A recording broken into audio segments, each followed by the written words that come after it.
Salut Yannick. Bonjour. Alors, vous êtes étudiant en neurotechnologie? Oui, en fait, en neurosciences à l'Université de Montréal, mais je suis Oui. ingénieur de formation, puis je suis à l'intersection des technologies et de la neuroscience, oui. Ingénieur de formation, il vous a dit pourquoi s'arrêter là? À peu près, oui, je suis obsédé par le cerveau, puis on vit dans une ère qui est nouvelle. En fait, les neurotechnologies, c'était pas vraiment quelque chose dont on parlait il y a quelques années. Ni le monde du spectacle en lien avec le cerveau, ça c'est tout à fait non nouveau. plus, donc je suis content en fait, de passer justement, je pense que ça a été très bien dit, le cerveau est au centre de tout, et puis aujourd'hui, on se donne les moyens technologiques d'aller en apprendre plus sur le cerveau, puis vraiment en fait être à l'intersection des deux, et le cerveau et la technologie. Et votre idée, c'était justement de faire en sorte qu'il y ait des passerelles avec d'autres qui s'intéressent aux neurosciences et de créer des clubs de neurosciences, parce que ça n'existait pas. C'est quoi la vocation de ces clubs?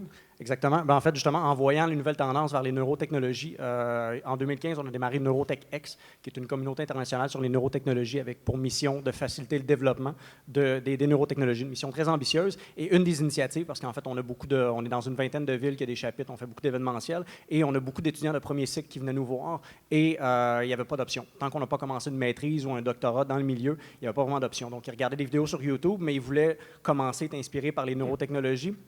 Juste pour mettre le cadre un petit peu pour ceux qui neurotechnologie, c'est pas clair encore. Donc, le EEG, l'électroencéphalogramme qu'on a peut-être tous déjà vu, soit à l'hôpital ou à la télévision, où on met un casque de bain avec plein de fils, puis on mesure l'activité cérébrale, ou que ce soit des brain scans qu'on voit avec l'IRM fonctionnel, par exemple. Donc, ce genre de technologie-là, avant, c'était très dans les labs de recherche ou les hôpitaux. Maintenant, on a des technologies qui sont accessibles, comme le EEG en bas de 1 000 $. Donc, des gens peuvent se procurer ça. Puis, il y a des applications consommateurs, par exemple, nous aider à méditer. Donc, en voyant ça arriver sur le marché, il y a des gens qui sont très excités et on a démarré des clubs étudiants pour qu'ils puissent commencer à développer des compétences techniques dans le domaine. Donc, acheter des appareils comme ça, puis faire, par exemple, de tout ce qui est le traitement du signal, l'intelligence artificielle dont on parle beaucoup, sur des données du cerveau. Je peux vous poser une question personnelle?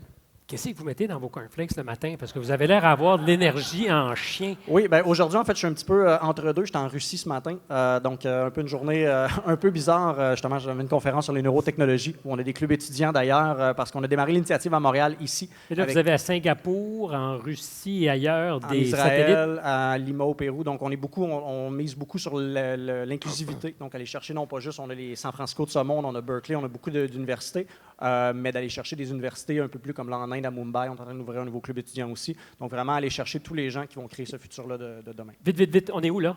Là, on est où? Oui. À Montréal. Non, à Québec. Ah! Yes! Moi. Je suis très content, très content. Ça fait vraiment plaisir.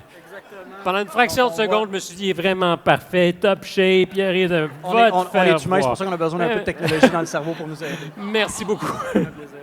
Merci.